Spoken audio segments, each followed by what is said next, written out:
La mort dans la cité de Francis Schaeffer, chapitre 9 de Conception de l'univers, suite de la lecture et fin du livre. Revenons maintenant à mon expérience dans l'avion.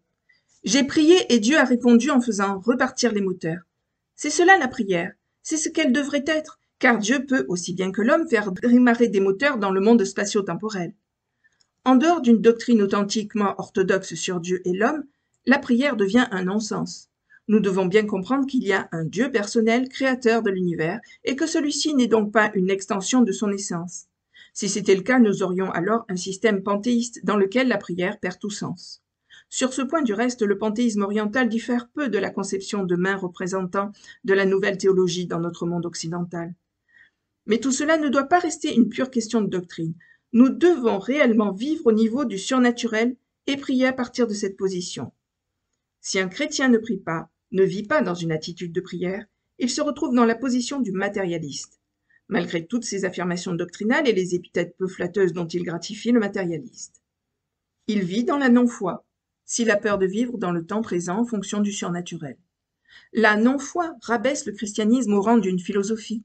En un certain sens, bien sûr, le christianisme est une philosophie, mais pas rationaliste, puisque nous ne l'avons pas élaborée en partant de nous-mêmes, de notre propre raison.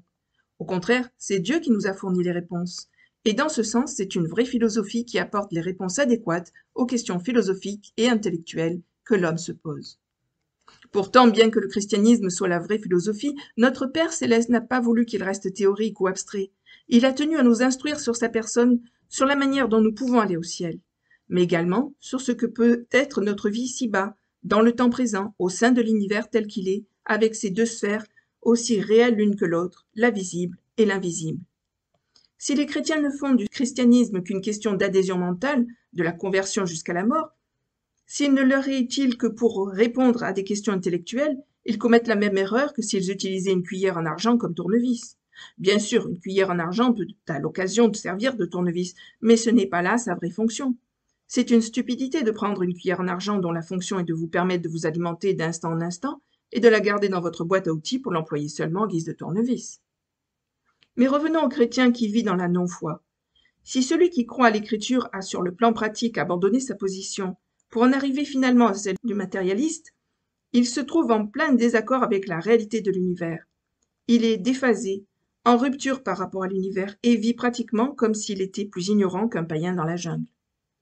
Imaginons ici trois hommes assis côte à côte dans un aérobus, l'un près du hublot, un autre près du couloir central et le troisième entre les deux. Celui qui se trouve près du hublot est un païen qui ne s'explique nullement pourquoi l'appareil peut voler. Aussi est-il terrifié lorsque l'avion décolle. Le passager, installé près du couloir, connaît l'avion dans ses moindres détails. En effet, c'est lui qui l'a conçu. Mais pour lui, le surnaturel n'existe pas. Imaginons que le voyageur du milieu soit un chrétien. Posons-nous maintenant cette question. Des deux hommes qui le flanquent, lequel des deux comprend le mieux l'univers? Pour le païen, l'avion est une énigme, mais il sait en revanche que l'univers comprend le visible et l'invisible, et c'est pourquoi il adore les démons. L'autre connaît à fond l'avion et n'adore pas les démons, mais ignore en revanche des réalités invisibles. En fin de compte, le païen est moins ignorant de la réalité que l'ingénieur, puisque celui-ci ne vit que dans une moitié de l'univers. Mais qu'en est-il du passager du milieu, c'est-à-dire du chrétien? S'il affirme que l'univers a une dimension spirituelle, mais vit comme si elle n'existait pas, il se comporte comme s'il en savait moins que le païen. Nous comprenons mieux ainsi pourquoi l'Église évangélique donne souvent une impression de mort, de vide, de sécheresse. La raison en est, je crois, qu'une grande partie de ses membres vient et agissent comme s'ils avaient de l'univers une conception moins adéquate que les païens. Ils ont basculé dans la non-foi et vivent selon une vision naturaliste de l'univers. Ne nous étonnons donc pas de cette odeur de mort. Là où cette situation se vérifie, l'Église évangélique n'est plus qu'un musée rempli de vestiges, caractéristiques mais inertes de ce qu'elle était autrefois, une vivante pratique de la doctrine à laquelle nous professons croire encore. Cette absence de réalité n'est nullement surprenante si lorsque nous enseignons, nous nous comportons pratiquement comme le ferait un matérialiste qui ignore Dieu et la prière. Nous pouvons donner nos cours de cette façon, mener notre vie communautaire de cette façon et pratiquer l'évangélisation de cette façon. Mais alors nos enfants nous regarderont et hocheront la tête en constatant que la vie chrétienne de leurs professeurs, de leurs pasteurs, de leurs parents sonne creux et semble moisie. Si c'est dans l'attitude de la non-foi que nous vivons la vie chrétienne, ses conséquences sont inévitables. Soyons sans illusion, il n'y a que 2 positions, pas 3, et en ce moment même nous occupons l'une des 2. Le terme non-foi ne désigne pas une 3e position. Il s'applique simplement aux chrétiens installés sur la chaise du matérialiste. À chaque instant, sur le plan existentiel ou de l'expérience, nous avons comme chrétiens à choisir entre 2 attitudes. Répétons-le, en devenant chrétiens, nous ne cessons pas d'être signifiants, capables et responsables de choisir. Par conséquent, ou bien nous sommes en train à chaque instant d'abandonner notre vie entre les mains du Christ ressuscité, ou bien nous ne le sommes pas. Il n'y a pas d'autre alternative. Sur quelle chaise sommes-nous installés? Comment vivons-nous notre vie? Sur quel type de chemin avançons-nous? Il est vrai qu'aucun de nous n'est parfait et que nous nous sommes tous trouvés une fois ou l'autre dans l'attitude du matérialiste. Mais est-ce notre position habituelle, notre attitude coutumière lorsque nous étudions ou enseignons? Est-ce donc ainsi que nous accomplissions ce que nous appelons l'œuvre du Seigneur? Serions-nous, au moment même où nous cherchons à présenter les doctrines de la foi, précisément et paradoxalement installés sur la chaise de la non-foi? Pour être un chrétien biblique à part entière, l'on ne peut donc se contenter d'une adhésion mentale à la vérité. Il faut encore, sur la base de cette croyance, agir et vivre à tout moment par la foi. La vraie spiritualité consiste à agir d'heure en heure en vertu des doctrines auxquelles, comme chrétiens, nous professons croire. Nous devons camper dans une attitude de foi, en occupant la position du croyant, livrer les combats du Seigneur avec les armes du Seigneur. C'est la seule façon de participer au vrai combat. Car si nous menons les combats du Seigneur en singeant le monde dans ses méthodes, nous ressemblons à des garçonnets qui se battent avec des épées de bois pour imiter leurs grands frères engagés dans une guerre sanglante dans quelques pays lointains. Tout ce que nous entreprendrons dans une attitude de non-foi ne sera jamais revêtu ou honoré de la puissance du Seigneur, parce que cette façon de faire le frustre de l'honneur qui lui est dû. Cette vérité s'applique à toutes les activités chrétiennes, au travail missionnaire, à l'évangélisation, à tout ce que vous voudrez.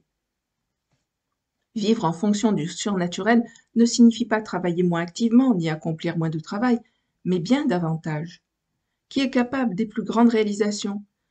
Nous, avec notre propre énergie et notre propre sagesse, ou celui qui a créé les cieux et la terre et qui peut agir dans l'histoire spatio-temporelle avec une puissance qu'aucun de nous ne possède? Dieu est là. Si par la foi nous restons effectivement et d'heure en heure dans la position de celui qui croit en la Bible, sans descendre sur le terrain de la non-foi, nous verrons Dieu agir, et le monde le verra aussi. Christ pourra alors produire des fruits par nos vies. Au début de ce livre, j'ai associé les 2 concepts de réforme et de réveil, soit le retour à la pureté doctrinale d'une part, et à une juste relation avec le Saint-Esprit d'autre part, sur le plan individuel et communautaire. En terminant l'étude du message de Jérémie, nous avons dit que l'avènement d'une révolution constructive au sein des églises évangéliques fidèles à l'Écriture ne se ferait pas sans une prédication semblable à celle du prophète. Ce qu'il nous faut proclamer, c'est le jugement de Dieu sur les individus, grands et petits, sur l'Église, l'État et la culture, car tous ont connu Dieu, mais se sont détournés et de lui et de sa révélation propositionnelle. Une dernière fois, affirmons-le, Dieu existe, il est saint, et le jugement approche inexorablement. Pour nous, chrétiens, jusqu'au bout comme Jérémie, parlons du jugement, quoi qu'il puisse nous en coûter. À la fin de notre étude sur l'Épître aux Romains, nous avons ajouté que pour ouvrir la voie à une révolution constructive parmi les églises évangéliques orthodoxes, une prise de conscience de l'état désespéré des perdus, y compris de l'homme sans Bible, s'imposait. Une prise de conscience doublée, précisons-le, d'une prédication portant sur ce sujet-là. Toutefois, et ici l'exemple de Paul est capital, cela ne doit pas se faire avec une froide orthodoxie, mais au contraire avec une profonde compassion pour nos semblables. Disons encore que la lutte spirituelle suppose un renouvellement constant et que l'on ne peut rien accomplir en puisant dans les forces humaines. Il nous faut demeurer d'une façon permanente dans l'attitude de foi. La réforme et le réveil dont nous parlons ne peuvent découler que de cette attitude, et celle-ci concerne tous les chrétiens. Alors s'amorcera une révolution constructive parmi les évangéliques attachés à la saine doctrine.